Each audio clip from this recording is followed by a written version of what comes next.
The sun beat down mercilessly as Reeves pulled his tactical sunglasses from his face and wiped the sweat from his brow. 6 days in this godforsaken valley, and they were still no closer to finding the missing patrol. The mountains loomed on either side like ancient sentinels, weathered faces watching their every move with indifference. Below them, nestled in the valley's crook, lay Kila Ebost, a collection of mud brick homes and walled compounds that had probably looked the same for centuries. "You sure this is the place, sir?" Martinez asked, squinting at the village. "Elder Nazim is supposed to be the oldest man in the valley," Reeves replied. "If anyone knows these mountains, it's him." Captain Michael Reeves signaled the rest of his unit to maintain their position while he, Staff Sergeant Wilson, and Specialist Martinez made their way down to the village. As they approached, children emerged from doorways, pointing and whispering. An older boy ran ahead, presumably to announce their arrival. By the time they reached the central clearing, a small gathering had formed. At its center sat a man who seemed as ancient as the mountains themselves, perched on a wooden stool beneath the shade of a gnarled mulberry tree. His face was a roadmap of wrinkles, his eyes milky with cataracts, but there was a sharpness to his posture that suggested his mind remained untouched by age. "Elder Nazim?" Reeves asked, approaching with his hands visible. The old man nodded slightly. "Americans," he said in heavily accented English. "Always Americans. Before you Russians. Before them, British. The mountains remain." Wilson stepped forward with their interpreter, a local man named Fahim, who'd been with them since Kabul. After a brief exchange in Pashto, Fahim turned to Reeves. "He says he has been expecting you. He knew soldiers would come asking about the missing men." Reeves felt a chill despite the heat. "Ask him what he knows about our missing patrol." Fahim translated, and the old man's response came slowly, deliberately, each word chosen with care. "He says the mountains have taken them, as they have taken many before." "What does that mean?" Martinez muttered. Reeves knelt to be at eye level with the elder. "We need to find our men. Any information could help us bring them home." The elder's cloudy eyes seemed to look through Reeves rather than at him. After Fahim translated, Nazim was silent for a long moment. "The ASB Savaran," he finally said, the words barely audible. "Horseman," Fahim translated. "He speaks of the horsemen." "What horsemen?" Wilson asked. The elder's face tightened. The other villagers shifted uncomfortably, some making subtle warding gestures. A heated discussion broke out among the gathered men, with several casting nervous glances toward the mountains. "They don't want him to speak of this," Fahim explained in a low voice. "It is taboo." Reeves waited patiently as the elder silenced the others with a raised hand. When he spoke again, his voice had dropped to a whisper that forced them all to lean in. "Since the time of Iskander," Fahim translated, "since Alexander came with his armies, the ASB Savaran have guarded these valleys. They are not of this world, not fully. They ride between the shadows and the light." "Is he talking about insurgents?" Martinez asked. "Some local militia?" The elder shook his head vigorously upon hearing the translation. "Not men," he insisted. "Not anymore." He continued speaking, his words coming faster now, as if a dam had broken. Fahim struggled to keep up. "He says they are the guardians of the ancient ways. Warriors who never died, who made pacts with. I'm not sure how to translate this, spirits of the mountain. They protect sacred places from outsiders. Your men must have ventured somewhere they should not have gone." Reeves exchanged glances with Wilson. "Ask him where we can find these horsemen." When Fahim translated, the elder's expression darkened. He reached out suddenly, his bony fingers grasping Reeves' wrist with surprising strength. "Those who seek the ASB Savaran never return," Fahim translated. Go back to your base. Tell your commanders the men are lost. More will follow if you continue." The old man released Reeves and reached into the folds of his clothing. He withdrew a small object, a tarnished metal disc hung on a leather cord. Strange symbols were etched into its surface, worn smooth by time. "For protection," Fahim said as the elder pressed it into Reeves' palm. "He says you will need it if you insist on staying in the valley." "Thank him," Reeves said, slipping the talisman into his pocket. "Ask if there's anything else he can tell us about where our men might have gone." The elder's response was brief. Fahim hesitated before translating. He says, "Listen for the hooves in the night. They always come before the end." Back at their temporary camp, Wilson hunched over his laptop, the blue glow illuminating his face in the growing dusk.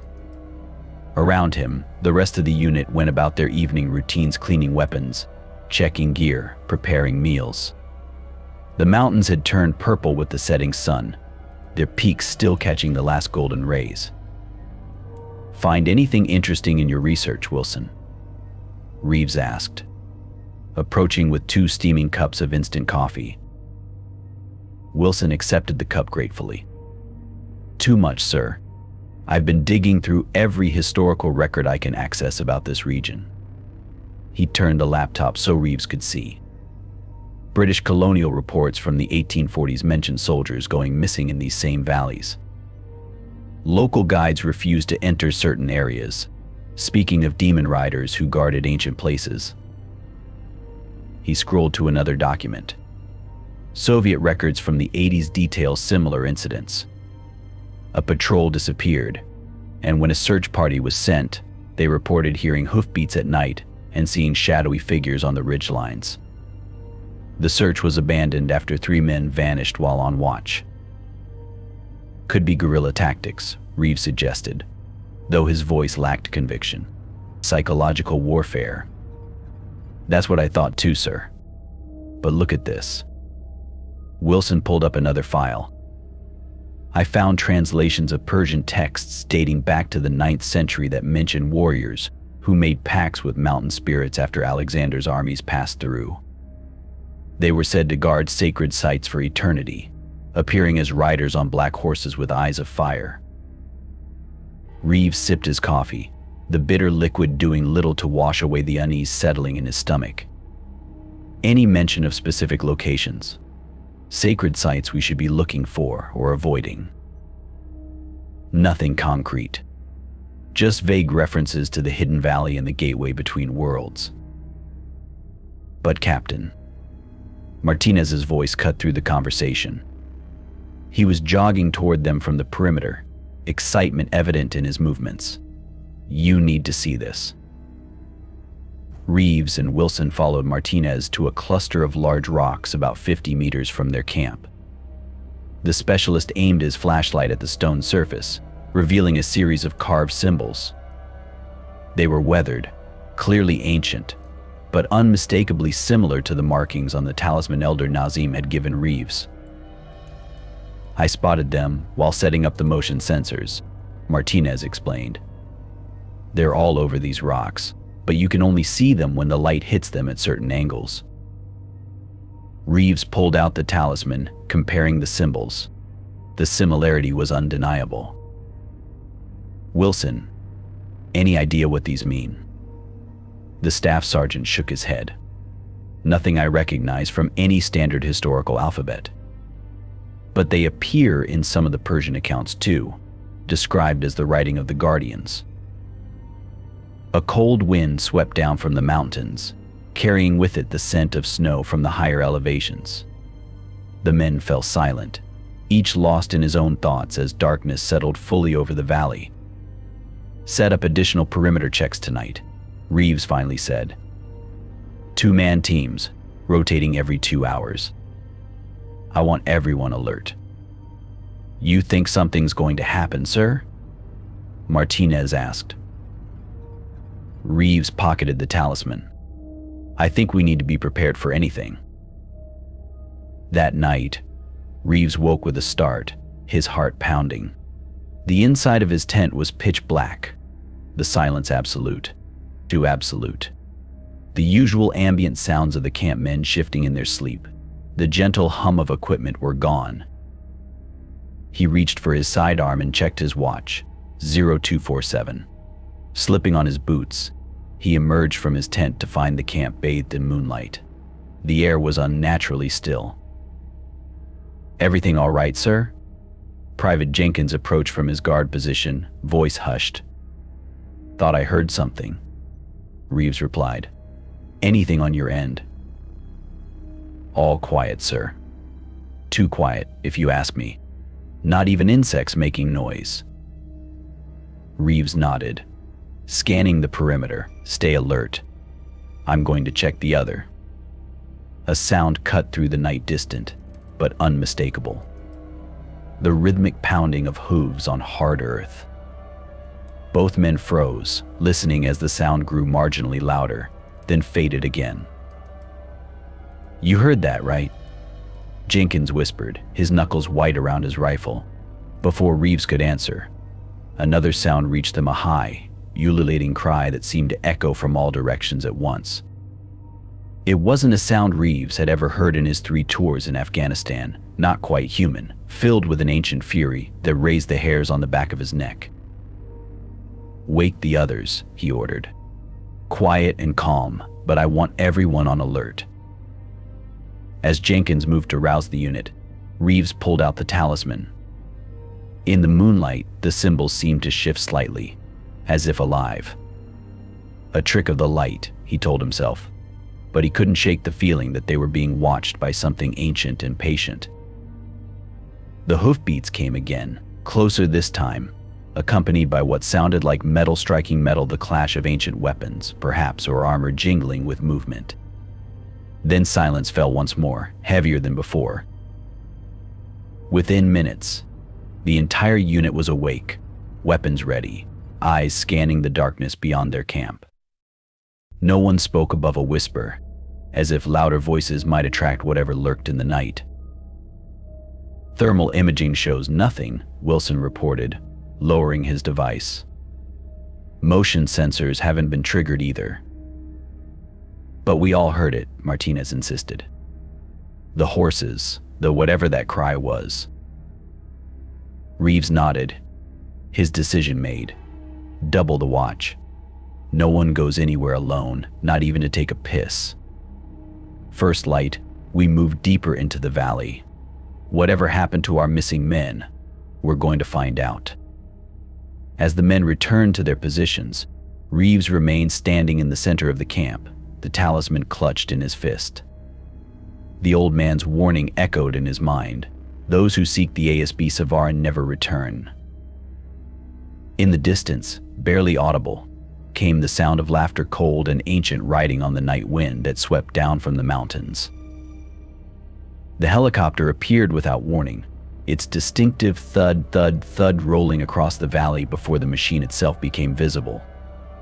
The men of Reeves' unit turned almost as one, squinting against the midday sun as the Black Hawk descended toward their makeshift landing zone.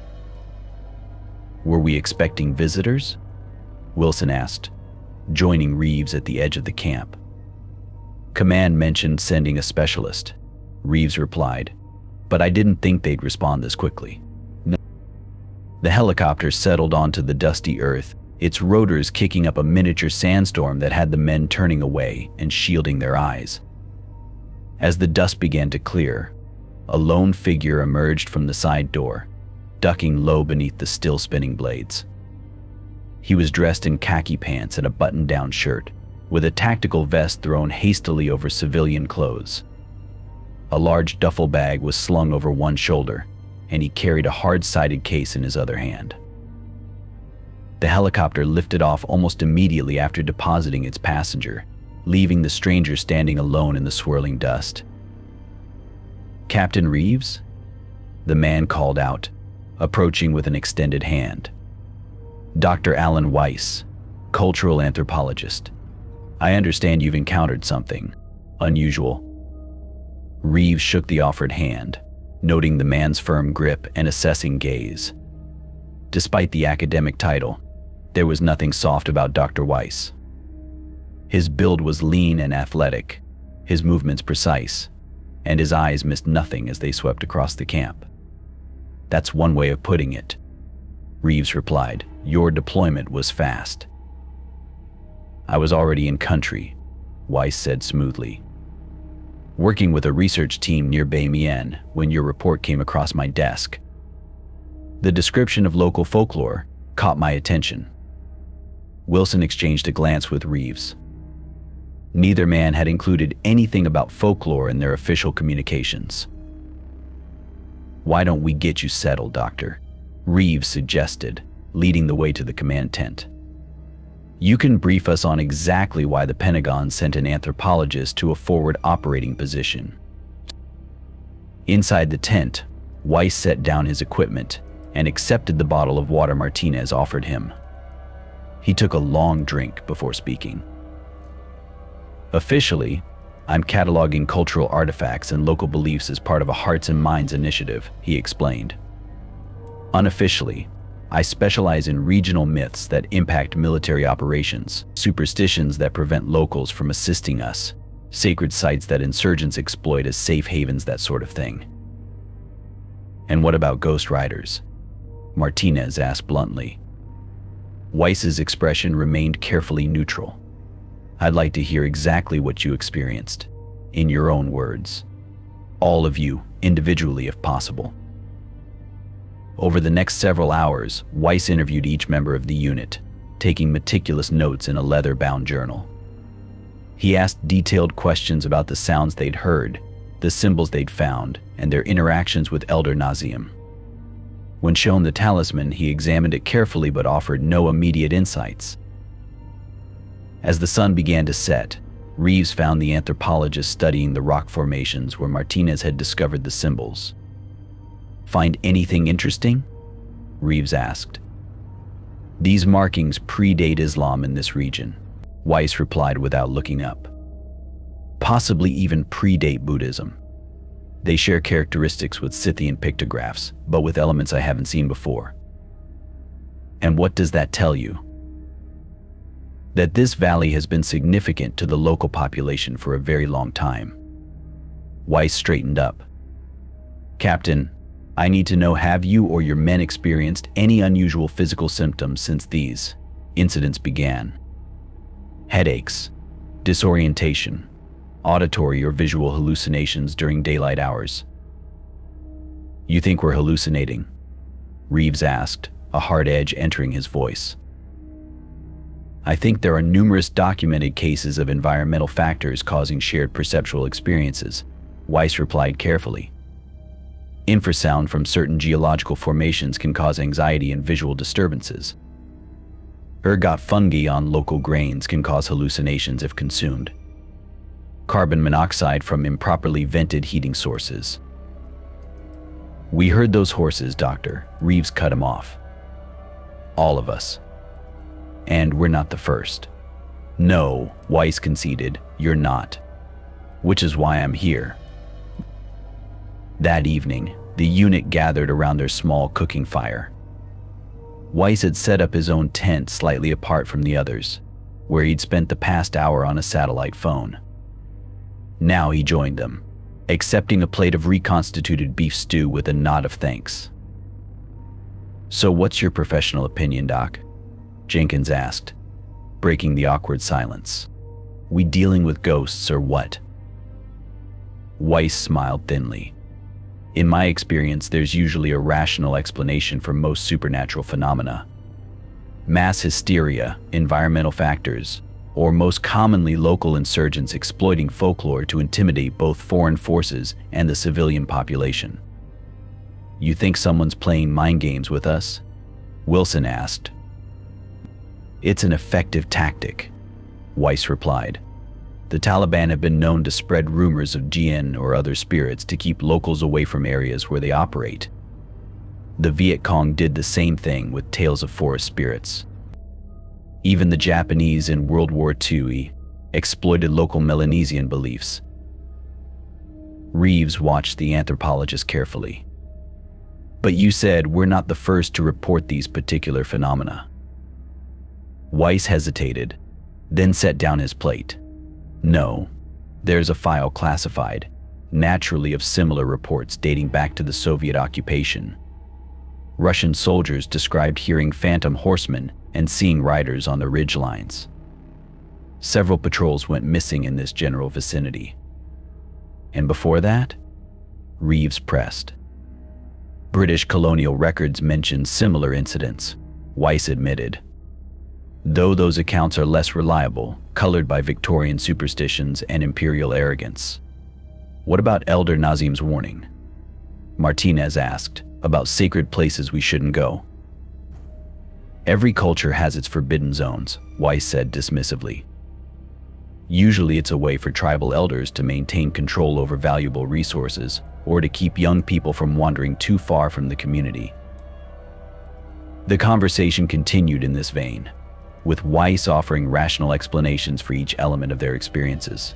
Yet Reeves couldn't help noticing how the anthropologist's eyes occasionally darted toward the darkening mountains, or how his hand would unconsciously move to a bulge beneath his vest, not the shape of a standard sidearm, but something else.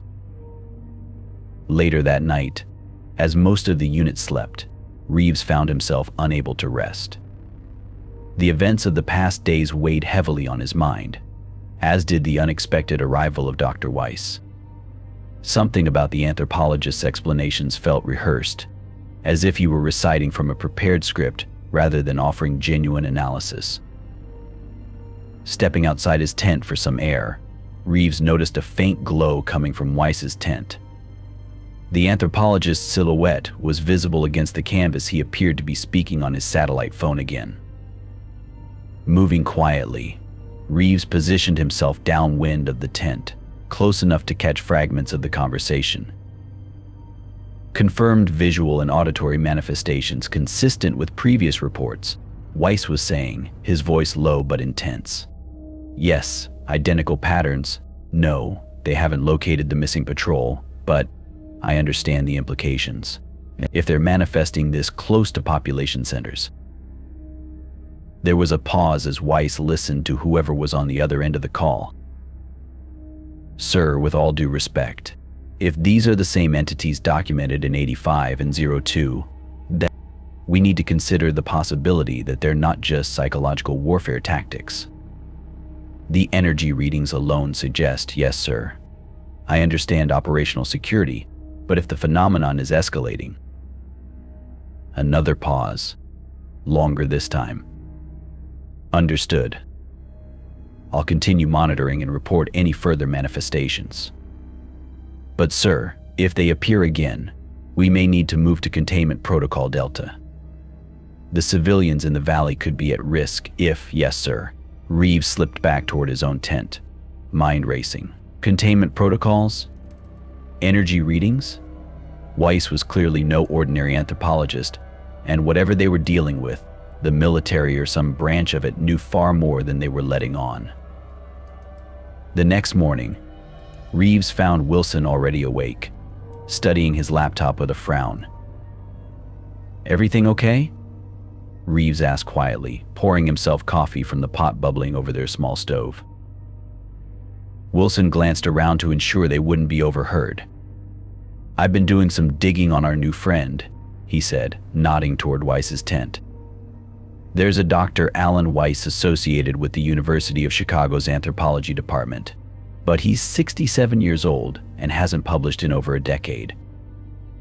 So who's our guy? That's the interesting part, Wilson replied. I found a reference to an A. Weiss in a declassified report about cultural sensitivity training for special forces operating in Afghanistan. But the document had several redacted sections, and the program it described seemed more focused on anomalous regional phenomena than actual cultural training. Reeves sipped his coffee, considering this information. He's military intelligence, he concluded, or something adjacent. That would be my guess, Wilson agreed. But why send him now? And why the cover story? Before Reeves could respond, Martinez approached, his expression troubled. "Sir, you might want to see this," he said, handing Reeves a thermal imaging device.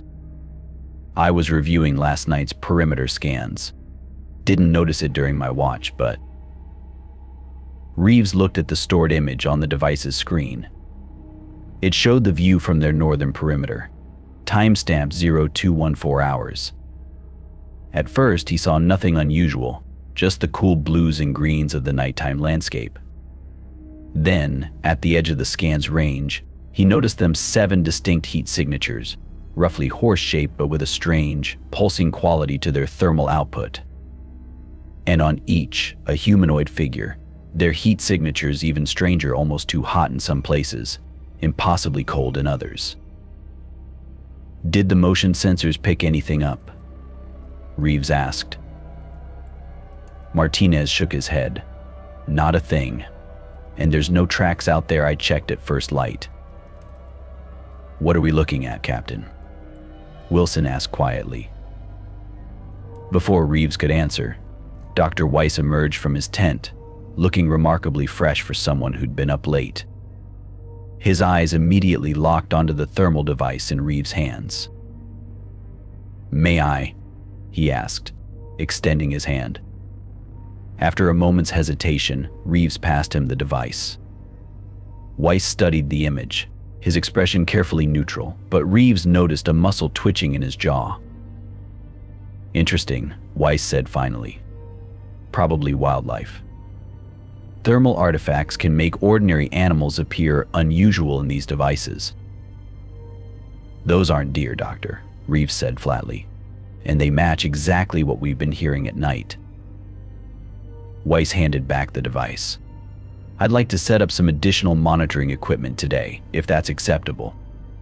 Audio recorders, electromagnetic field detectors, standard equipment for assessing environmental anomalies." "Feel free," Reeves said.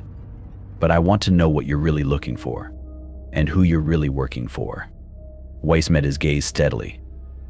"I'm trying to help you find your missing men, Captain, and to ensure no one else disappears in the process." As the day progressed, Weiss set up his equipment around the perimeter of the camp, paying particular attention to the direction from which the thermal signatures had appeared. The men went about their duties, preparing for another night in the valley. But there was a new tension in the air, not just from the mysterious phenomena, but from the growing suspicion that Dr. Weiss knew far more than he was sharing.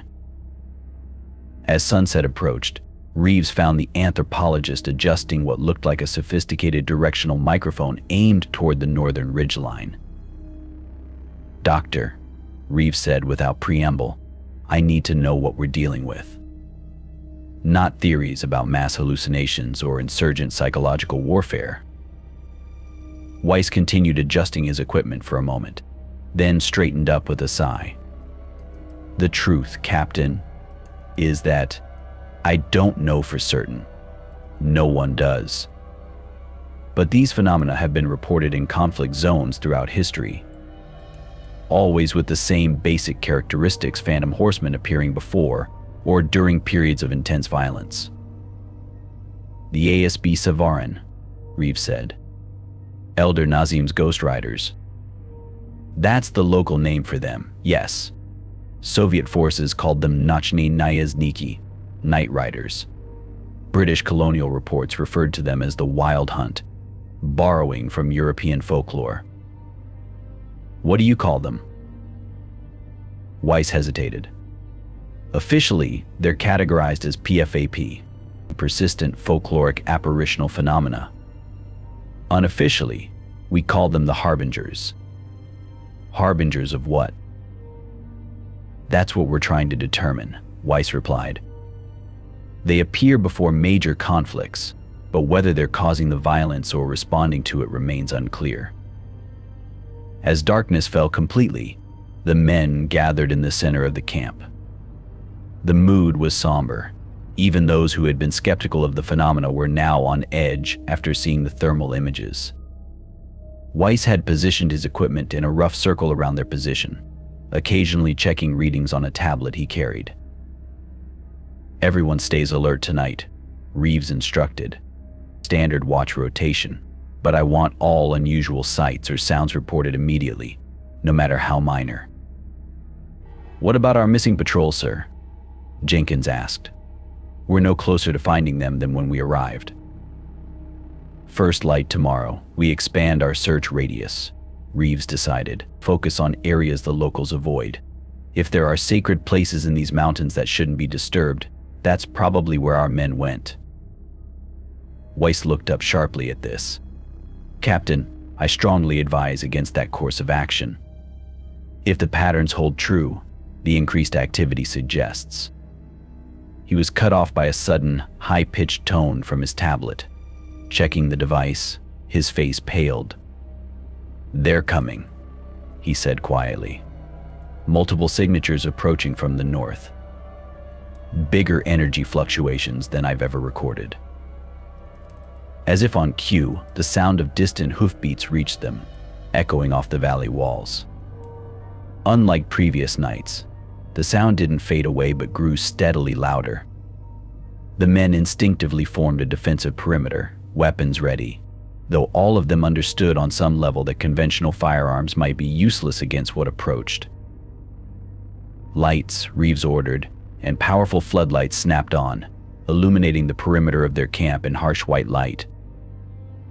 For several tense minutes, nothing appeared beyond the circle of light. The hoofbeats continued, seemingly circling their position, accompanied now by the occasional clash of metal and those eerie, ululating cries they'd heard before. "Why don't they show themselves?" Martinez whispered. "The light," Weiss replied, studying his instruments. "They can't, or won't, cross into the illuminated area." As if in response to his words, the generators powering their lights suddenly sputtered. The lights flickered once, twice, then stabilized. In that brief moment of darkness, however, every man saw them, a circle of mounted warriors surrounding the camp, just beyond the light's reach. Their armor gleamed with an inner fire. Their horses' eyes burned like embers, and their faces were hidden behind helmets that seemed to shift between ancient designs with each flicker of the light. Then the generators steadied, the light shone bright once more, and the figures were gone, though the sounds of their movement continued around the perimeter of the camp. "What the hell are they?" Jenkins breathed, his rifle trained on the darkness beyond the lights. "The better question," Weiss said, his voice unnaturally calm as he monitored his equipment, "is what do they want? And why are they showing themselves now, after all these centuries?" The ASB Savarans circled their camp through the night, never entering the light but never retreating, their presence a constant reminder that in this ancient valley, modern military might counted for very little against forces that had witnessed empires rise and fall like the changing of seasons. The sun was high overhead when the Chinook helicopter descended into the dusty valley, its twin rotors churning up a storm of debris that had the men shielding their faces. Captain Reeves stood at the edge of the landing zone, squinting against the billowing dust as the massive transport settled onto the hard-packed earth. "Is that our ride out?" Wilson asked, joining him. "Orders just came through," Reeves confirmed. "We're being reassigned. Larger forces are deploying to this region as part of a new offensive." Wilson frowned. "What about the missing patrol? And everything we've seen here?" "Above our pay grade now," Reeves replied, though his tone made it clear he shared Wilson's frustration. "Dr. Weiss is staying behind to coordinate with the incoming units." The helicopter's rear ramp lowered, and a stream of fresh troops began disembarking, full combat gear, expressions grim. They looked prepared for serious engagement, not a simple search and rescue mission. "Captain Reeves," a major called out, approaching with a clipboard, "I need your unit ready for departure in 30 minutes.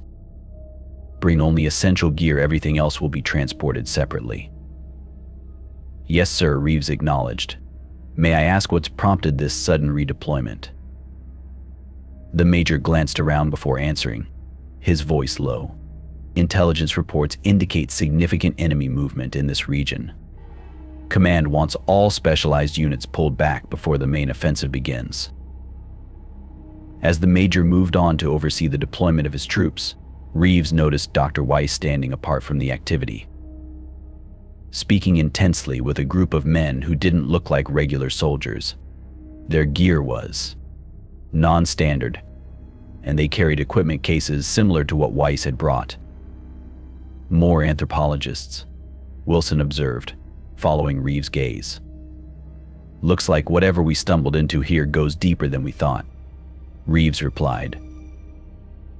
As the unit prepared for departure, Reeves found himself drawn to the talisman Elder Nazim had given him. He'd kept it in his breast pocket since receiving it, occasionally touching it for reassurance during the long nights when the riders circled their camp. Now, as he held it in his palm, the worn metal seemed to pulse with a subtle warmth. Almost without thinking, he closed his fingers around it, feeling the edges of the ancient symbols press into his skin. Immediately, a wave of dizziness washed over him. He staggered slightly, catching himself against a supply crate as the world around him began to shift and blur. The valley remained, but the camp, the helicopters, his men all vanished. Instead, he found himself watching, as if from a great height, as a column of soldiers in ancient Greek armor marched through the pass. Their bronze helmets gleamed in the sun, their formation precise as they moved deeper into the mountains.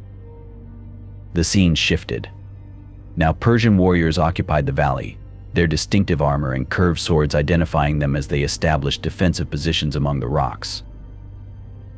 Another shift. Arab forces now, the early waves of Islamic expansion, moving cautiously through the same terrain. The visions came faster, Mongol horsemen, their compact bows at the ready, Mughal troops with matchlock firearms, British redcoats sweating in their woolen uniforms, the Soviet mechanized infantry with their lumbering vehicles. And through it all, watching from the ridgelines, the ASB Sovereign. Sometimes they merely observed, silent sentinels tracking the movements of armies.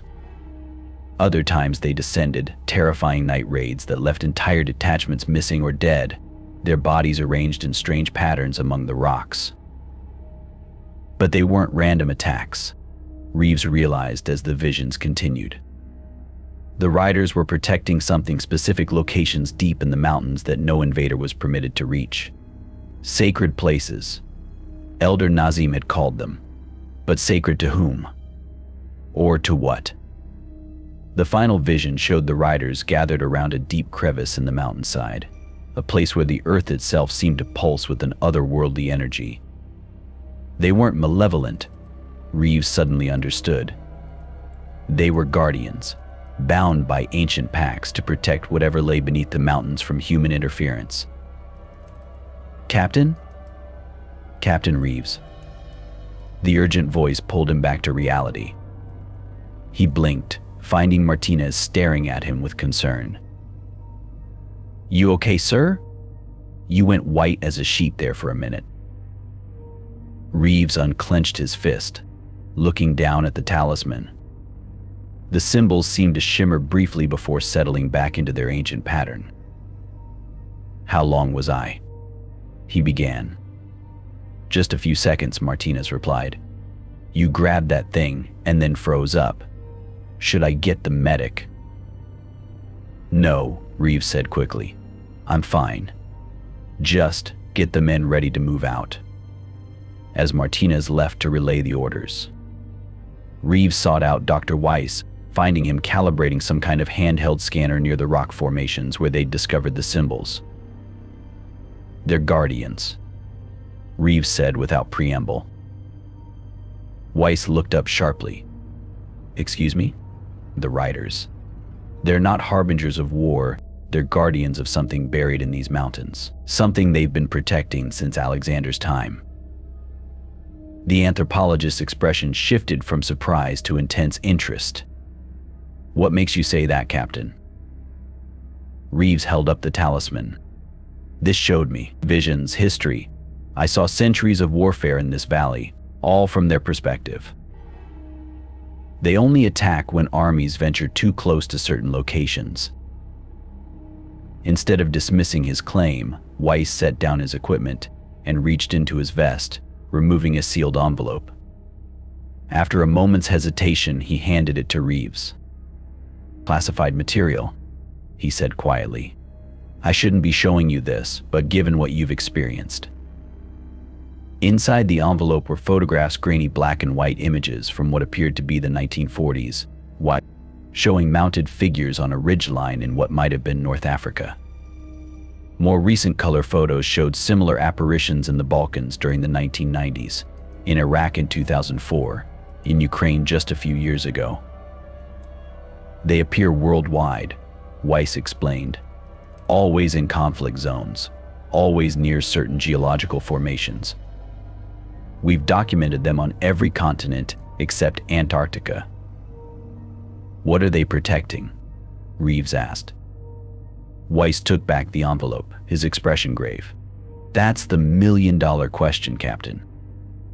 Whatever it is, it's old. Older than human civilization, perhaps, and powerful enough that entities have been bound to protect it for millennia." "The offensive that's coming," Reeves said, a cold realization dawning. "If it pushes into areas the riders are protecting." "Exactly," Weiss nodded. "Based on historical patterns, the manifestations we've witnessed are just the beginning. If those sacred sites are disturbed, the response will be significant." Before they could continue, Wilson approached at a jog, a tablet in his hand. "Captain, I've been translating some of the texts I downloaded about the local legends," he said excitedly. "I think I've found something important." He showed them the screen, which displayed ancient text alongside his rough translation. "The riders don't cause the bloodshed," Wilson explained. "They appear before it, as a warning. They're trying to prevent it, not initiate it." "That matches what I saw," Reeves confirmed, glancing at the talisman still in his palm. "There's more," Wilson continued. "According to these texts, the ASB Savarin can be communicated with through certain rituals. They're not mindless apparitions, they're sentient, capable of judgment and negotiation." "Negotiation?" Weiss repeated, his interest clearly piqued. "That's not mentioned in any of our files." The sound of the helicopter powering up interrupted their conversation. The Major was signaling for Reeves' unit to board immediately. "We need to include this in our report," Wilson insisted as they hurried toward the waiting aircraft. "Command needs to know what they're dealing with here." Reeves hesitated, looking back at the mountains that had been the source of so much mystery and dread over the past week. The riders were still out there, invisible in the daylight but ever present, watching as yet another army prepared to march into their domain. "If we tell them everything, they'll think we've lost our minds," he said finally. "Or worse, they'll believe us and try to weaponize whatever's out there." "So what do we do?" Martinez asked, joining them at the helicopter's ramp. Reeves looked down at the talisman once more, feeling its ancient weight in his palm. Then he turned to Dr. Weiss, who stood watching their departure with an unreadable expression. "We tell them what they need to know," Reeves decided. "That there are phenomena in these mountains that don't respond to conventional tactics. That the missing patrol likely encountered something beyond our understanding. And that any major offensive in this region should proceed with extreme caution." "And the rest?" Wilson asked. "The rest," Reeves said, pocketing the talisman as they boarded the helicopter, "we keep to ourselves for now." As the Chinook lifted off, Reeves looked down at the valley that had changed him in ways he was only beginning to comprehend. Dr. Weiss stood among his team of specialists, already setting up more advanced monitoring equipment. The Major's troops were establishing a larger base camp, unaware of what might be watching them from the ancient ridgelines. In the highest peaks, where the sunlight caught the rocky outcroppings just so. Reeves thought he could see them 7 mounted figures, perfectly still, observing the newcomers to their eternal domain. Not with malice, he now understood, but with the patient vigilance of guardians who had seen empires rise and fall, and would remain long after the current conflict was nothing but another footnote in the long history of their mountains. The helicopter banked away from the valley, carrying Reeves and his men back toward the relative safety of their main base. But he knew, with a certainty that transcended rational thought, that they hadn't seen the last of the ASB Sovereign. The rider's warning had been delivered, but whether it would be heeded remained to be seen. And in his pocket, the ancient talisman pulsed with a warmth that seemed to whisper across centuries. Some secrets are meant to stay buried. Some guardians are never relieved of their duty. Some warnings come too late to prevent what follows. Captain Reeves sat alone in the mess hall at Forward Operating Base Condor, pushing lukewarm scrambled eggs around his plate. 3 days since their extraction from the valley, and he still couldn't shake the feeling of being watched by ancient, patient eyes. Sleep came fitfully, filled with dreams of hoofbeats and strange symbols that twisted into impossible geometries. "Mind if I join you, sir?" Wilson asked, setting his tray down across the table without waiting for a response. Reeves nodded, grateful for the company despite his mood. "Any word on our report?" Wilson glanced around before answering, keeping his voice low. Command's response came in this morning. "They're classifying everything related to our encounter with the local insurgents who employed psychological warfare tactics against our unit." Psychological warfare, Reeves repeated flatly. "That's what they're calling it?" The official explanation for the missing patrol. 2. Ambushed by insurgents using the valley's acoustics to create disorienting sound effects. Wilson stabbed at his breakfast. Martinez and Jenkins have already been called in for additional debriefing. Separate from us? Separate from each other. They're isolating witness accounts. Reeves wasn't surprised. The military bureaucracy had well-established protocols for handling incidents that defied conventional explanation, primarily by reframing them until they fit within acceptable parameters of reality. "And Dr. Weiss?" Reeves asked. "No record of any Dr. Alan Weiss being deployed to our location. According to official logs, we were alone in that valley until the reinforcements arrived." Wilson lowered his voice further. "They're sanitizing the whole incident, sir." Reeves unconsciously touched the pocket where he kept the talisman.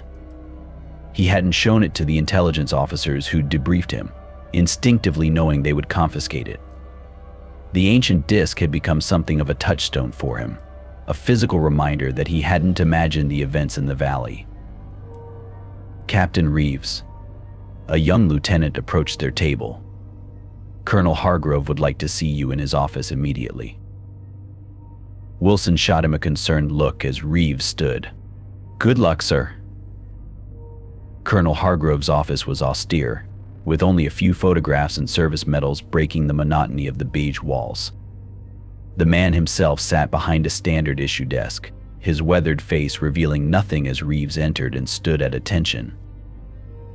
"At ease, Captain," Hargrove said, gesturing to the chair opposite his desk. "Have a seat." Reeves complied, noting the folders centered precisely on the colonel's desk, likely containing the sanitized version of their mission report. "I've reviewed your account of the events in the Koringal Valley," Hargrove began, his tone carefully neutral. "Interesting reading. Particularly the parts about ancient horsemen and mysterious energy readings." The colonel's expression remained unreadable. "Not the kind of thing I'd expect from an officer with your record." "I reported what we experienced, sir." "Of course you did." Hargrove opened the folder and removed several photographs.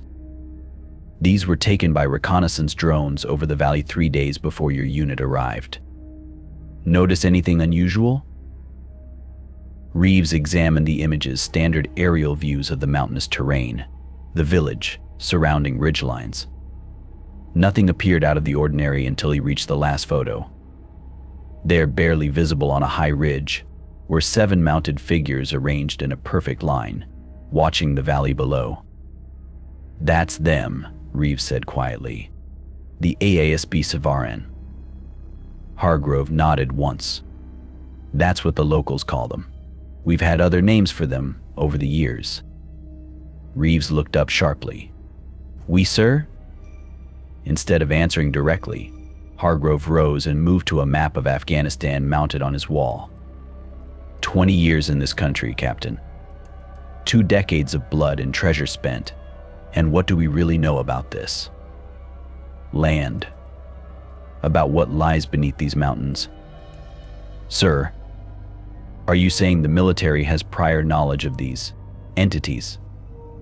I'm saying that Afghanistan has been a crossroads of empires for millennia, and not all of those empires were human. Hargrove turned back to face Reeves. Your encounter wasn't the first, and it won't be the last. The colonel returned to his desk and pressed a button on his phone. Send them in. The door opened, and 2 men entered, one in army uniform with the insignia of a brigadier general, the other in civilian clothes that somehow screamed government agency to Reeves' experienced eye. "Captain Reeves, this is Brigadier General Forsyth and Mr. Keller. They've come a long way to speak with you." Reeves stood and shook hands with both men, noting the general's firm grip and the civilian's assessing gaze. "Please, sit down, Captain," General Forsyth said. "What we're about to discuss doesn't officially exist." As Reeves resumed his seat, Keller opened a sleek laptop and turned it to face him. On the screen was a document headed Project Shepherd with a classification level Reeves had never seen before. In 1944, Keller began without preamble. An Allied reconnaissance unit in the mountains of northern Italy reported encounters with mounted figures that appeared at night, accompanied by sounds of ancient battle. 3 men disappeared while investigating. Upon their return, the remaining soldiers provided detailed accounts of what they called the Eternal Cavalry. He clicked to the next document. Similar reports emerged from Korea in 1951, Vietnam in 1968, the Falklands in 1982. Different theaters, different decades, but the descriptions remained remarkably consistent. "The horsemen," Reeves said. "Always 7 of them. Usually," General Forsyth confirmed. "Though sometimes as few as 3, or as many as 12. Always near mountain ranges or significant geological formations. Always preceding major conflict in the region." Dr. Weiss mentioned something similar, Reeves said carefully, though he called them harbingers. The 3 older men exchanged glances. "Weiss told you more than he should have," Keller said finally. "But given what you experienced, perhaps that's for the best." Colonel Hargrove leaned forward. "Captain, we're forming a specialized task force to investigate these phenomena more thoroughly. Your experiences in the valley make you uniquely qualified to assist." "What exactly would this task force do, sir?" "Monitor, document, and potentially establish communication," General Forsyth replied. "These entities have been observed for centuries, yet we understand almost nothing about their nature or purpose." Wilson Staff Sergeant Wilson found references to communication rituals in some ancient texts, Reeves offered. "We're aware," Keller said. "That's partly why we're here. Your sergeant's linguistic abilities, combined with your direct experience, could prove invaluable." Reeves considered their words carefully. "With all due respect, sir, if these entities are trying to warn us away from certain locations, shouldn't we simply stay away?" "Ideally, yes," General Forsyth agreed. "But we're fighting a war, Captain. If insurgent forces are using these forbidden zones as safe havens, knowing they're protected by local superstitions." "The ASB Savaran aren't superstitions," Reeves countered. We all saw them, heard them, which is precisely why we need to understand them. Keller interjected smoothly. If these phenomena can be documented, perhaps even predicted, we could potentially avoid unnecessary confrontations. Colonel Hargrove slid a document across the desk. New orders. If you choose to accept them, you, Wilson, and 2 others from your unit would be temporarily assigned to Project Shepherd, operating under the cover of cultural liaison activities. And if I decline, then you return to regular rotation, Hargrove said simply, with a note in your file about possible stress-induced perceptual issues requiring further psychological evaluation. The implied threat wasn't subtle. Accept the assignment or be labeled unstable, potentially career-ending for an officer hoping to advance. I'd need to know more about the project's objectives, Reeves said, stalling for time, and assurances about my men's safety. Of course, General Forsyth nodded. Mr. Keller will provide a full briefing if you accept the assignment. As for safety, he paused. We can offer no more guarantees than in any other combat operation. These phenomena remain unpredictable. Reeves touched the talisman in his pocket, feeling its now familiar warmth against his fingers. The visions it had granted him centuries of warfare viewed through inhuman eyes suggested that the riders were indeed protectors of something ancient and powerful, something perhaps best left undisturbed. Yet if others were already probing these mysteries, perhaps it was better to be involved than to remain ignorant of what might be unleashed. I'll need to speak with my men first, he decided.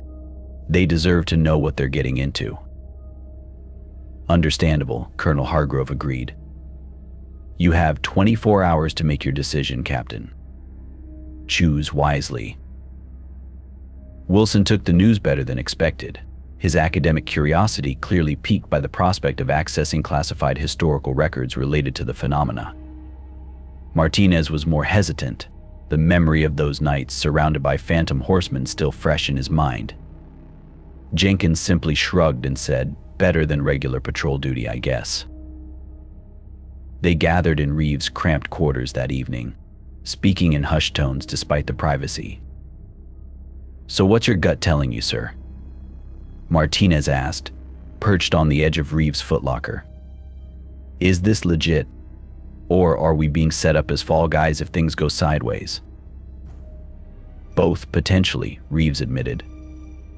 They clearly know more than they're saying, but they also seem genuinely interested in understanding these entities. The real question, Wilson interjected, is whether understanding them is even possible or advisable. Some knowledge comes at a price. Jenkins snorted. "Getting philosophical on us, Wilson?" "Just practical," Wilson replied. "Think about it, these things have been guarding whatever's in those mountains." Keller and Weiss exchanged glances. "We avoid speculation about origins," Keller said carefully. "But the evidence suggests these structures significantly predate Homo sapiens' emergence as a species." The implications hung in the air, too enormous to fully process. If true, it meant human civilization had developed atop something far older, something perhaps deliberately hidden or contained. "Your mission," Keller continued after allowing them a moment to absorb this information, "is threefold. First, document and catalog all manifestations of the ASB Savarin in your operational area. Second, attempt to identify patterns in their appearances that might allow us to predict future manifestations. Third, Chad, and most critically, locate and secure any artifacts associated with these entities." "Artifacts?" Reeves questioned. "Like what?" "Objects with unusual properties," Weiss explained. "Items that affect perception, alter local electromagnetic fields, or demonstrate other anomalous characteristics." Reeves felt the weight of the talisman in his pocket but kept his expression neutral. "And if we encounter these horsemen directly, what's the protocol?" "Non-engagement," Keller stated firmly. "Observe, record, but do not attempt interaction unless specifically authorized. Previous attempts at direct communication have had mixed results. Mixed how? Jenkins pressed. Again, that glance between Keller and Weiss. 3 Soviet soldiers attempted to capture one of the entities near Mazar-e-Sharif in 1982, Weiss said reluctantly. They were found 3 days later, their bodies arranged in a precise geometric pattern, cause of death undetermined. But their eyes had been altered. Altered, Martinez repeated. That's specific. The details aren't relevant to your mission, Keller interjected smoothly. The point is, these entities should be considered dangerous and unpredictable, despite their apparently protective nature. Reeves considered this information against what he'd experienced through the talisman's visions. The riders hadn't seemed malevolent in those glimpses, vigilant, yes, and certainly capable of violence, but not randomly destructive. They had a purpose, a duty they had fulfilled across millennia. When do we deploy? He asked.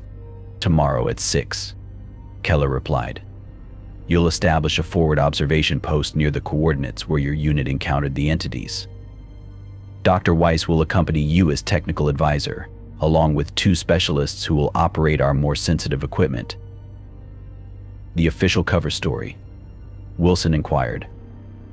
Cultural Heritage Protection Team, Weiss supplied. Documenting historically significant sites to prevent their damage during military operations. It's thin, but sufficient for operational security. As the briefing continued, detailing equipment specifications and communication protocols, Reeves found his attention drawn to a particular photograph on the display wall. It showed one of the riders captured in profile against a night sky, its form partially translucent yet somehow more solid than the surrounding darkness. The horse's eyes glowed with an inner fire, and the rider's armor seemed to shift between ancient styles even within the still image. There was something familiar about the figure, something he recognized not from their encounters in the valley but from the visions granted by the talisman. This particular rider had been present at Alexander's march through the region, had watched as Persian armies retreated before the Macedonian advance. It had stood guard for over 2,000 years, unchanging while empires crumbled around it. Captain Reeves. Keller's voice broke through his thoughts. Do you have any questions about the operational parameters? Just one, Reeves said, his eyes still on the photograph. What happens if we find what they're guarding? What's the endgame here? Keller's expression remained professional, but something flickered in his eyes, ambition, perhaps, or fear. Knowledge, Captain. Understanding of forces that have shaped human history from the shadows. Potentially, access to technologies or capabilities far beyond our current scientific paradigm. And if that knowledge was hidden for a reason? Reeves pressed. If these guardians have been keeping it contained because it's dangerous, that's precisely why we need to understand it. Weiss interjected. Better to know what we're dealing with than to remain ignorant while others might exploit it. Others? Martinez asked. You mean the insurgents? Another of those telling glances between Keller and Weiss. We have reason to believe other nations have their own versions of Project Shepherd, Keller said carefully. The Russians, certainly, possibly the Chinese. These phenomena aren't limited to Afghanistan, after all. So it's a race, Wilson concluded, to see who can crack the mystery first. Knowledge is power, Sergeant. Keller replied simply, always has been. As the briefing concluded, and they were dismissed to prepare for the next day's deployment, Reeves lingered, studying the maps of the valley where they'd encountered the riders. The marked forbidden zones formed a pattern he hadn't noticed before, a spiral arrangement centered on a particular mountain peak that local tradition held to be haunted. Something on your mind, Captain?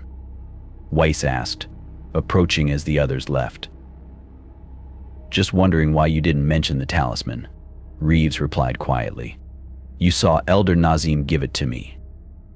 You watched me examine it, yet it wasn't included in your report." Weiss's expression remained carefully neutral. "Some details are better discussed privately. That talisman is significant, one of only 3 known to exist. The others are locked in secure facilities. Why? Because they allow a form of communication with the entities. A glimpse into their perspective, their purpose." Weiss stepped closer. "You've experienced it, haven't you? The visions?" Reeves considered denying it, but saw little point. "Yes." "What did they show you?" "History. Warfare. The riders watching as armies came and went." Reeves met Weiss's gaze directly. "They're guardians, not harbingers. They don't cause conflicts, they respond to threats against whatever they're protecting." "Precisely," Weiss nodded. "Which is why that talisman is so valuable. It offers insight into their motivations, their priorities. You want me to hand it over?" "I want you to use it," Weiss corrected. "Under controlled conditions, with proper monitoring. What you've experienced is just the surface, Captain. The talisman can establish much deeper connections if used correctly." Reeves thought of the brief, disorienting visions he'd already experienced. The idea of intentionally seeking deeper connections with entities that had existed since before recorded history was not appealing. "I'll consider it," he said finally. "Once we're in the field, and I've had a chance to assess the situation myself." Weiss accepted this with a slight nod. "Fair enough. But Captain, be careful with it. The connection works both ways. When you look into their world, they can also look into ours." With that cryptic warning, the anthropologist gathered his materials and left, leaving Reeves alone with the maps and photographs of ancient guardians who had watched empires rise and fall with patient, immortal eyes. Eyes that might now be turning their gaze upon him. The Black Hawk helicopter thundered over the rugged landscape, following the contours of the valley as it approached the designated landing zone. Through the open door, Reeves could see the familiar terrain unfolding beneath them, the village of Kiala-e-Bos nestled in the valley's crook. The winding goat paths leading into the higher elevations, the ancient watercourses carved into the mountainsides. Beside him, Wilson studied a topographical map, occasionally glancing up to correlate it with the actual landscape. Martinez and Jenkins sat opposite, checking their equipment with the methodical precision of experienced soldiers. Dr. Weiss and his 2 technicians, Dawson and Chen, occupied the rear seats, surrounded by cases of specialized monitoring equipment. 2 minutes to LZ, the pilot's voice crackled through their headsets. "Be advised, we're picking up unusual electromagnetic activity in your target area." "Unusual how?" Weiss leaned forward, suddenly alert. "Intermittent signal disruption, compass variations. Nothing critical, but worth noting." Weiss exchanged glances with his technicians. "They're active," he said, just loudly enough for Reeves to hear over the rotor noise. "The entities are responding to our approach." The helicopter descended toward a small plateau halfway up the valley's southern slope, close enough to their previous area of operations to maintain familiarity, but positioned to provide better observation of the surrounding terrain. As they touched down, Reeves felt a subtle vibration through the soles of his boots, distinct from the helicopter's rumble, as if the mountain itself were humming with some deep, subsonic frequency. "You feel that?" he asked Wilson as they unloaded their gear. The staff sergeant nodded grimly, like standing on a giant speaker playing a note too low to hear. The whole mountain's resonating. Once the helicopter departed, they quickly established their observation post, a cluster of reinforced tents equipped with advanced surveillance systems, sheltered beneath the natural rock overhang that provided both protection from the elements and concealment from aerial observation. The location offered clear sightlines to 3 of the areas marked as forbidden zones on their maps. Perimeter sensors active, Chen reported, monitoring a tablet displaying a digital map of their surroundings. Motion detection, thermal imaging, and EM field monitors all online. Audio capture systems? Weiss asked, unpacking what looked like specialized directional microphones. Calibrated and recording, Dawson confirmed. We're picking up some unusual acoustic patterns, already infrasound resonating through the rock formations, plus intermittent higher frequencies at the edge of human hearing. Reeves left them to their technical preparations and stepped to the edge of the plateau, surveying the valley below. In the late afternoon light, the landscape took on a golden hue, the shadows lengthening across ancient paths worn by centuries of human passage. The village was visible in the distance, thin columns of cooking smoke rising into the still air. "Beautiful, isn't it?" Wilson said, joining him. "Hard to believe there's something ancient and possibly alien buried beneath it all." "If there is anything buried," Reeves replied, "for all we know, these forbidden zones could just be natural formations that happen to generate unusual electromagnetic fields." "You don't believe that any more than I do," Wilson said quietly. "Not after what we saw, what we heard." Reeves touched the talisman in his pocket, feeling its now familiar warmth. "No, I don't. But I'm not convinced that Keller and his people have the right approach either. Something about this whole operation feels reckless. Going poking around in places that have been guarded for thousands of years?" Wilson raised an eyebrow. What could possibly go wrong? Their sardonic conversation was interrupted by Martinez's urgent call from the monitoring station. "Captain, you need to see this." Inside the main tent, the team had gathered around a display showing thermal imaging of the valley floor. 7 distinct heat signatures were moving in perfect formation along one of the ridgelines, horsemen riding in single file, their thermal patterns unlike anything natural. Where normal organisms showed gradients of heat, these figures contained impossible contrast areas of extreme heat adjacent to patches of cold that should have been physically incompatible with living tissue. "They're early," Weiss muttered, checking his watch. "Previous manifestations only occurred after sunset." "They know we're here," Reeves said, watching the precise, deliberate movement of the riders. "They're responding to our presence." "Responding how?" Jenkins asked nervously. "Are they coming for us?" Dawson adjusted the monitoring equipment. "They're maintaining distance, circling our position but not approaching directly.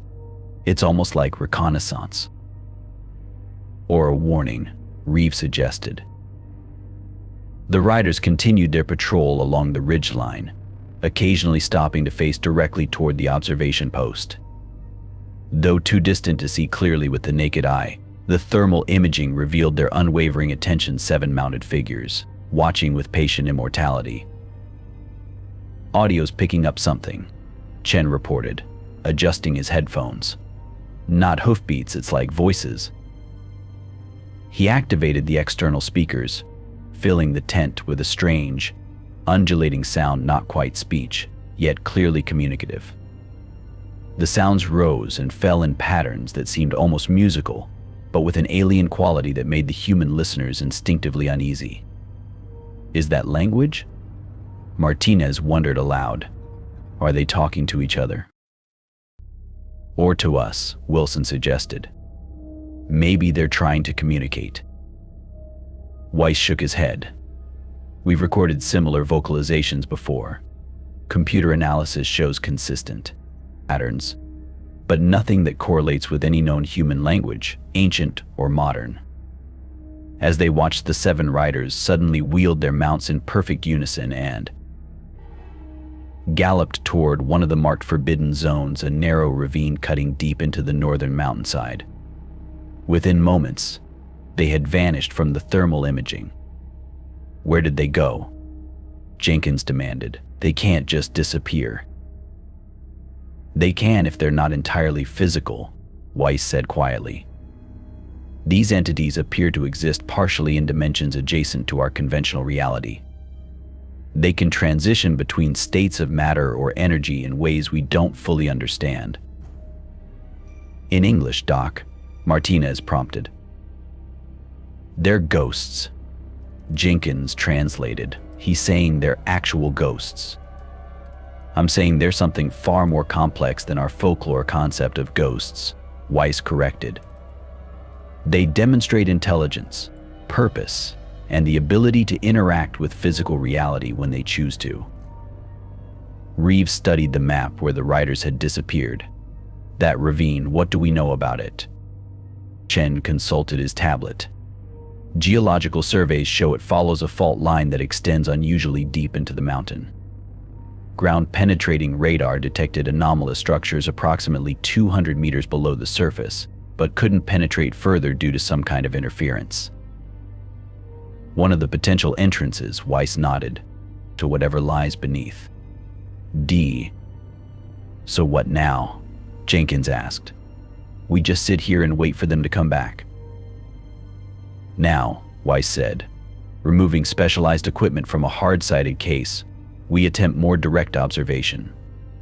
Captain Reeves, I believe you have something that might help us establish contact. All eyes turned to Reeves. He had known this moment would come, had prepared for it, yet still felt a reluctance to reveal the talisman. It had become something personal, a connection to events beyond ordinary understanding. The disc Elder Nazim gave you, Weiss prompted. It's not just a protective charm, it's a communication device, a way to perceive the entities on their own terms. Slowly, Reeves withdrew the talisman from his pocket. In the artificial light of the tent, the ancient symbols seemed to writhe slightly, never quite the same when viewed a second time. I've had experiences with it, he admitted, visions of the past, glimpses through their perspective. Exactly as documented with the other specimens, Weiss nodded eagerly. The talisman creates a temporary neural interface between human consciousness and whatever cognitive framework the entities operate within. He indicated the equipment he'd unpacked what appeared to be a modified EDG machine with additional components Reeves didn't recognize. With your permission, Captain, we'd like to monitor your brainwave activity while you use the talisman. It could provide unprecedented insight into the entity's nature and purpose. Reeves hesitated, remembering Weiss's earlier warning, when you look into their world, they can also look into ours. What exactly would I be doing? He asked cautiously. Simply holding the talisman and allowing the connection to form, Weiss explained. The monitoring equipment is non-invasive, it only records, doesn't influence or control the experience. Martinez stepped closer to Reeves.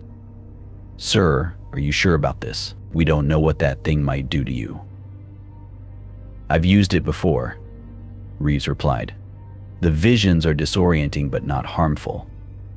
That you know of, Wilson pointed out. Long-term effects could be another matter entirely. Reeves weighed their concerns against the potential knowledge to be gained. The riders had appeared in daylight, breaking their established pattern, clearly responding to the team's presence in the valley. Understanding their intentions could be crucial to the mission's success, and potentially to their survival. I'll do it, he decided. But I want Wilson and Martinez present throughout. If anything seems wrong, you pull me out immediately. Weiss nodded agreement. Of course. We'll start with a brief session, just 5 minutes, to establish baseline readings. As the technicians prepared their equipment, Reeves took Wilson aside. If this goes sideways, he said quietly, get our people out of here. Back to the extraction point. Don't wait for me. With all due respect, sir, that's not happening, Wilson replied firmly. We go together or not at all. The monitoring equipment was ready within minutes, electrodes attached to Reeves' temples and forehead, sensors measuring his pulse, respiration, and skin conductivity. He sat in a folding chair at the center of the arrangement, the talisman resting on his open palm. "Just relax and focus on the symbols," Weiss instructed, adjusting the final connections. "Allow the images to form naturally. Don't resist the experience." Reeves took a deep breath and centered his attention on the ancient disc. The symbols began to shift subtly, seeming to rearrange themselves as he watched. The familiar dizziness washed over him, the tent and its occupants fading from his awareness as new visions formed. He stood atop the highest peak overlooking the valley, but the landscape was dramatically different, lush and green, with a large lake filling the lower basin, where the village now stood. The air felt strange, thicker somehow, and the sky held an unfamiliar hue, as if he were seeing through different eyes. Below, creatures moved across the landscape, not humans, but something else. Tall, elegant beings with proportions slightly wrong for Homo sapiens, their movements too fluid, too precise. They gathered around structures built into the mountainside's doorways leading deep into the earth. The scene shifted. Now he witnessed those same beings engaged in some incomprehensible activity deep beneath the mountains. Vast chambers filled with technology, unlike anything in human experience, not mechanical in any conventional sense, but organic seeming, pulsing with inner light. At the center of the largest chamber stood a vertical shaft of swirling energy, extending upward and downward beyond sight. Another shift. Violence, now different beings attacking the settlements. War waged across the valley with weapons that tore reality itself. The defending beings, overwhelmed, enacted some final protocol.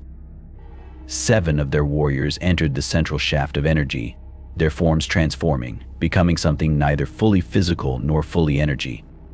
The ASB Sovereign, born in that moment of desperation, bound eternally to protect what lay beneath the mountains. A final shift brought him to the present, but seen through inhuman perception.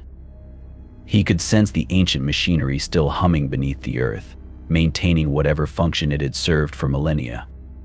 He could feel the riders' awareness, their vigilant watch over the forbidden zones where entrances lay hidden. And he could perceive their growing concern as human activity in the region intensified, as modern technology began to detect what should remain undetected. They were aware of him too. 7 consciousnesses, ancient beyond human comprehension, turned their attention toward this mind that had entered their awareness. They recognized the talisman, understood its function. They had allowed such communication in the past, when necessary to deliver warnings. And they had a warning now. Images flooded Reeves' mind, modern military forces excavating one of the mountainsides, breaching a sealed entrance, entering the ancient chambers below. Equipment failing, men screaming as reality itself seemed to warp around them. Then, a greater horror, the central shaft destabilizing, its contained energies beginning to leak into the world above. A spreading zone of altered physics, of warped space-time, expanding outward from the mountains. Cities crumbling as the fabric of reality unraveled. The message was unmistakable. What lay beneath must remain buried. The cost of interference would be beyond human comprehension. Captain Reeves. Martinez's voice broke through the vision, pulling him back to the present. Reeves gasped, dropping the talisman onto the tent floor as awareness of his surroundings returned. The monitoring equipment was going haywire, displays showing impossible readings, some devices smoking from apparent electrical overloads. "Jesus Christ," Jenkins breathed, staring at him with wide eyes. "Your eyes, sir." "What about them?" Reeves demanded, his voice hoarse as if he'd been screaming. "They were glowing," Wilson said quietly. "The same color as the rider's eyes in the thermal images." Weiss pushed forward, his face alight with excitement despite the malfunctioning equipment. What did you see, Captain? What did they show you? Reeves struggled to organize the cascade of images and impressions into coherent language. They're not human, he managed finally. Never were. They're transformed. Guardians created to protect something ancient, something powerful. What are they protecting? Weiss pressed. Did you see it? By some kind of technology, energy source. I don't have words for it. Reeves shook his head, trying to clear the lingering disorientation. But they showed me what happens if it's disturbed, if we try to access it. And Weiss leaned closer.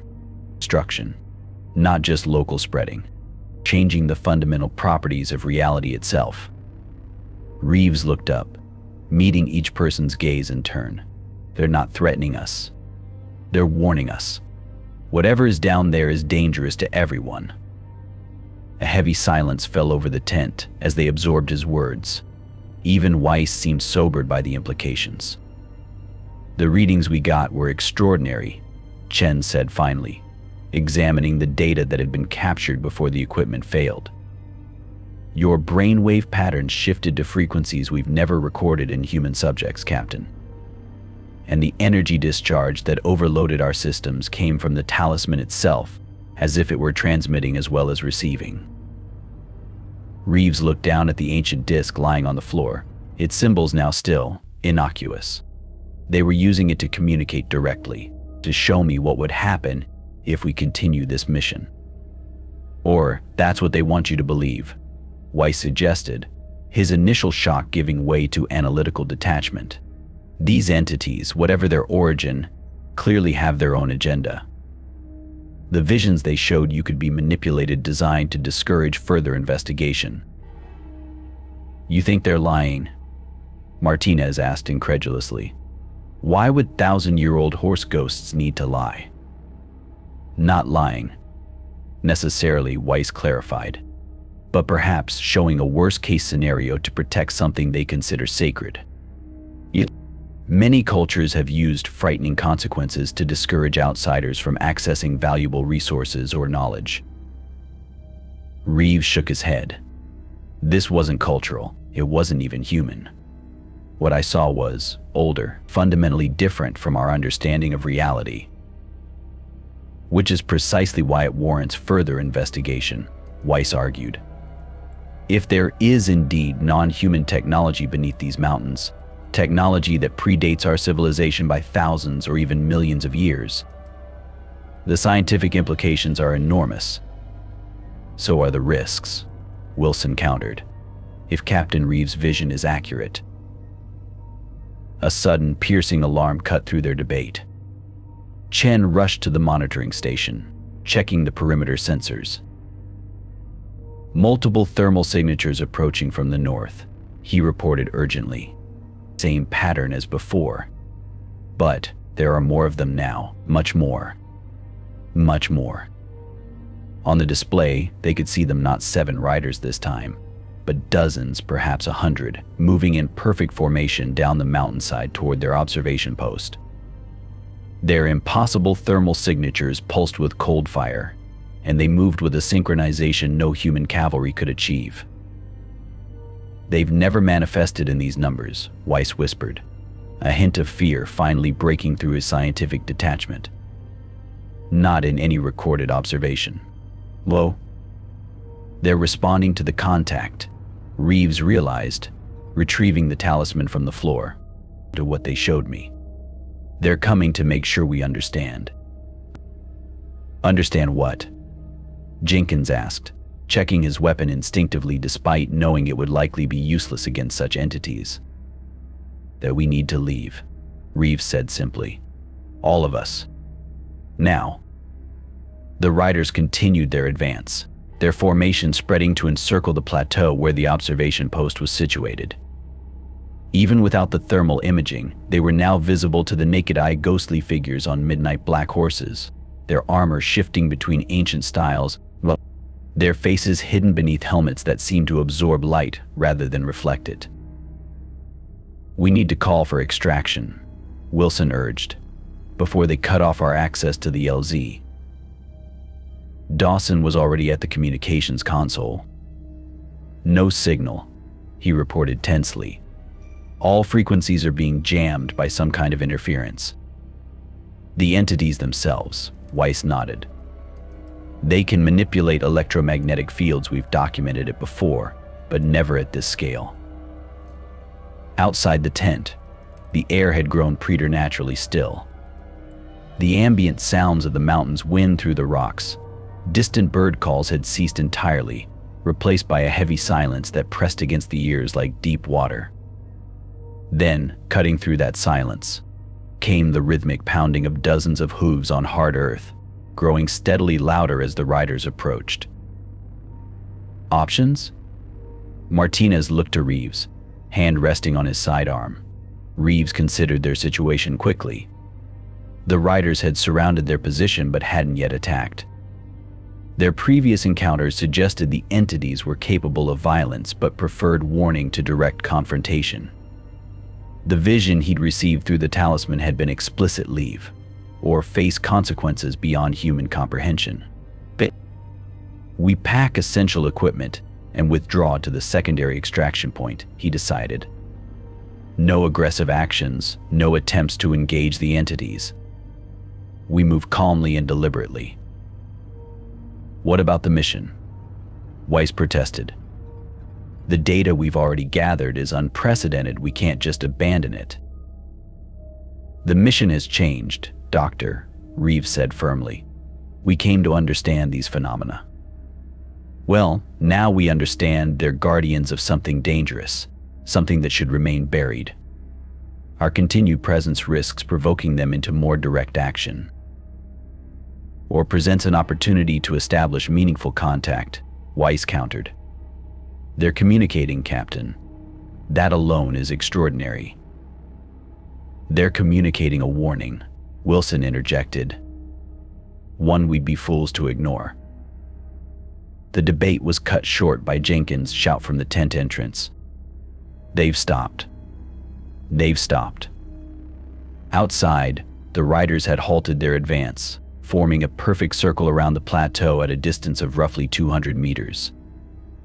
They sat motionless atop their spectral mounts, facing inward, their attention fixed on the human encampment.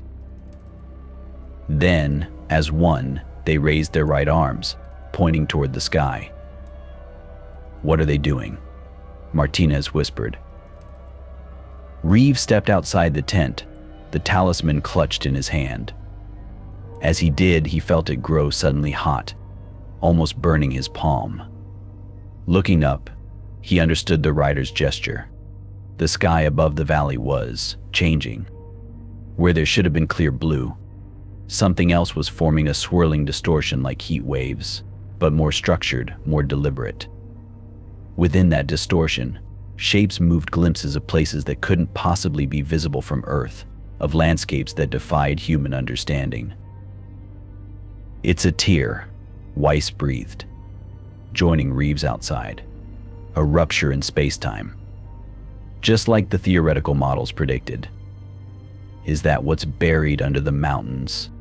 Wilson asked, his voice hushed with awe and fear. Some kind of portal?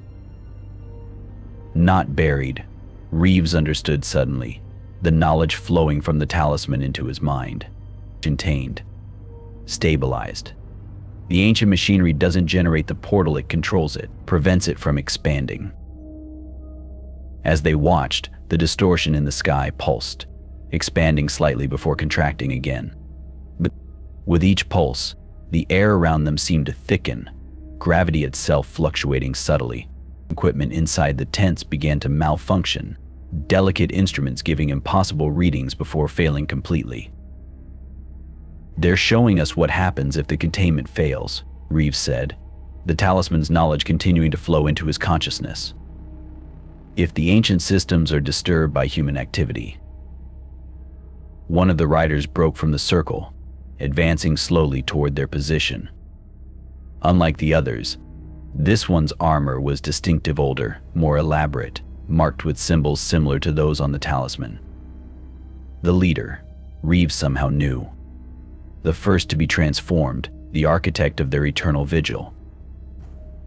As the rider approached, the air around it shimmered with displaced reality. It stopped 30 meters from their position, close enough now that they could see through its semi-transparent form to the mountains beyond. Its helmet shifted, revealing glimpses of a face that had once been something like human, before time and transformation had altered it beyond recognition. Then it spoke not with sound, but directly into their minds. The words were not in any human language, yet Reeves understood them through the talisman's influence. Guardians, he translated aloud for the others. They called themselves the Guardians of the Threshold. They were created to contain a rupture between dimensions, a natural phenomenon that was weaponized during an ancient war. The rider continued its silent communication, and Reeves continued translating, his voice taking on a strange cadence as the alien concepts flowed through him. The portal leads to somewhere else, somewhere with different physical laws. The ancient beings who discovered it tried to harness its energy, to use it against their enemies. But they couldn't control it fully. The war ended when both sides realized the portal was expanding, threatening all life on Earth. The rider gestured toward the mountains, then to the distortions still visible in the sky above. The survivors built a containment system, living machinery powered by the same energy it was designed to control. The Guardians were created as its protectors, transformed through exposure to the portal's energies, bound to their duty for eternity. Ask them why they're showing us this now, Weiss urged. What's changed? Nah. Reeves didn't need to formulate the question. The rider had already perceived it through their mental connection. Its response came as a stream of images rather than words. Modern military forces conducting deep penetrating scans of the mountains. Specialized drilling equipment being transported to forward bases. Scientists examining data about the geological anomalies beneath the valley. Others are coming. Reeves translated, understanding the meaning behind the images. Not just us. Larger forces with equipment designed to reach the containment system. The Guardians have maintained their vigil for thousands of years, driving away those who came too close. But modern technology threatens to breach defenses that worked against swords and spears, and even conventional explosives. Russians, Wilson suggested. Chinese? The rider's response was immediate. More images showing forces from multiple nations converging on the region, all drawn by the same anomalous readings, all seeking the source of power beneath the mountains. Everyone, Reeves confirmed grimly. Once the readings were detected by modern instruments, it was only a matter of time.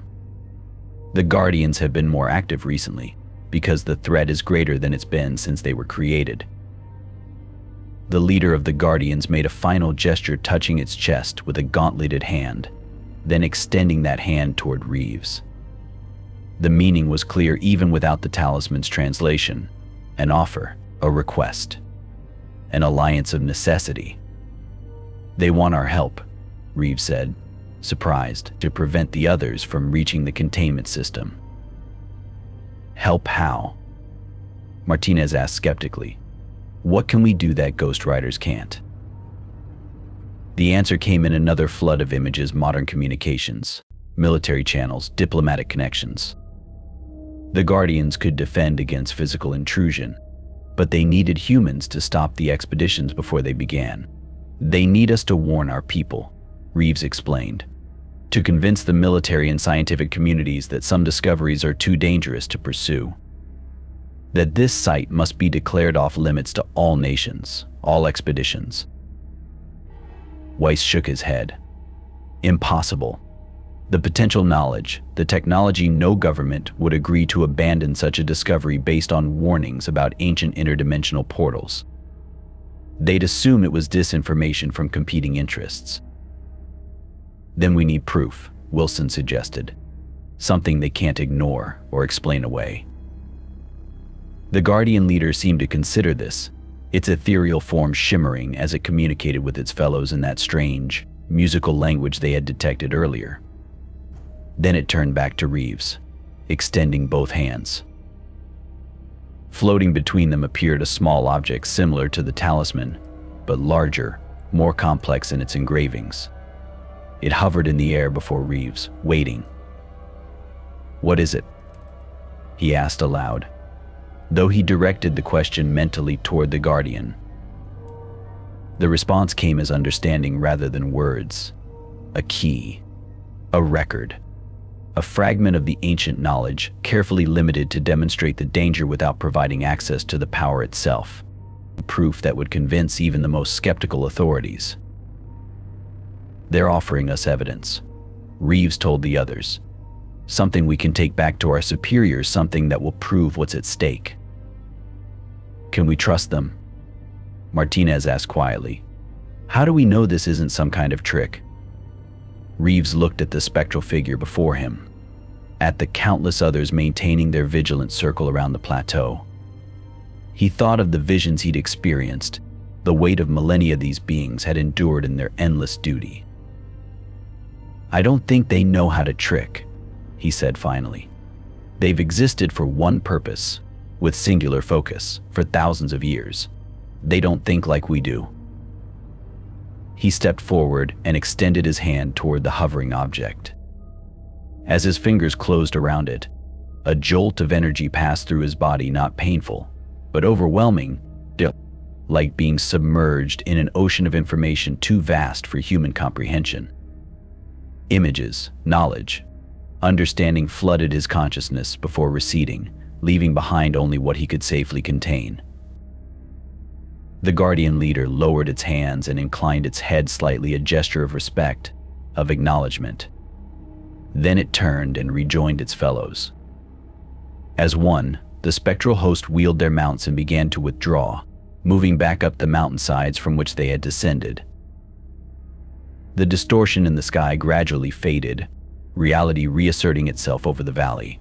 But within minutes, the riders had vanished from sight, though Reeves somehow knew they remained vigilant, watching from just beyond human perception.